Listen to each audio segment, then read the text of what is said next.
When people come to the ashram, when they come full-time or they come to do certain sadhanas, we don't tell them why. Only now in the last few years we started talking about it, otherwise all these years we never spoke about it.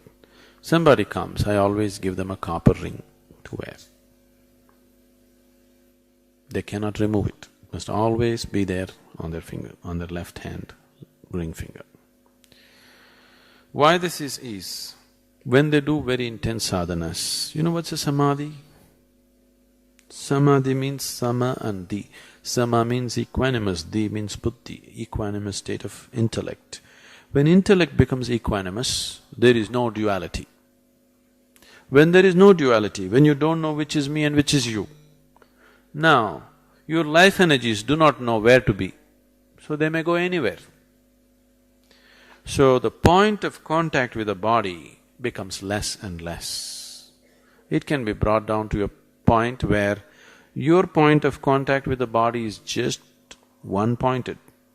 When somebody becomes one-pointed contact, we say nirvikalpa samadhi. If a person is in this state, if I just do this, he will leave the body for good. Even a pinprick is enough. Just prick him with the pin, he will leave the body. He will be in such a fragile state. His contact with the body is so minimal, he is elsewhere already. But just one point contact with the body, this is known as samadhi. When people are in such states, we keep them in protected atmospheres, very, very tightly protected atmospheres.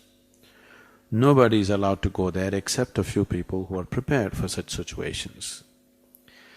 But when we do certain work, one of the things was the consecration of Dhyanalinga. We were required to be, people who were involved were required to be in such states of samadhi, but at the same time they were required to be intensely active, which is very risky.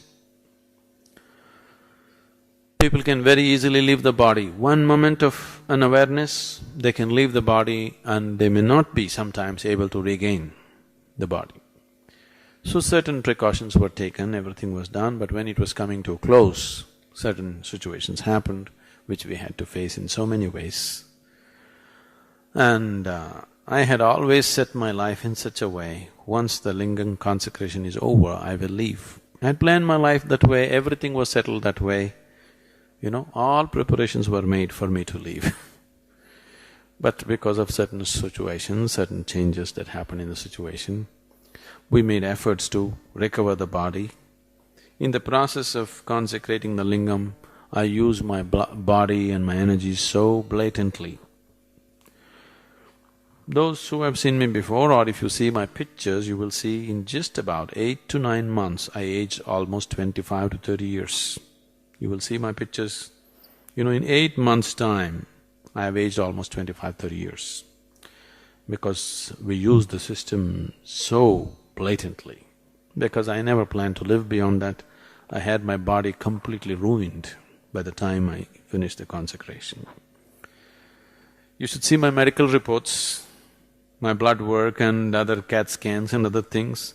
Every day doctors were, diagnosing me with some bizarre disease which is no way to recover or something like that. I have not been through any treatment. In the last 4 years, we have been working on the system. Today it's much better. Accordingly, my activity is increasing. I have not been inactive, I have been constantly active these 4 years, but it was quite something to keep the body going. But now it's so much better, it's not 100% yet. It's still on some kind of support system, but it is so much better, it's recovered. So metal, if you have metal on your body, you will not leave the body accidentally. So that's why the ring is always put on people who are doing intense sadhanas. Unknowingly they may leave the body. So people were afraid that I will leave and they put a shackle on me.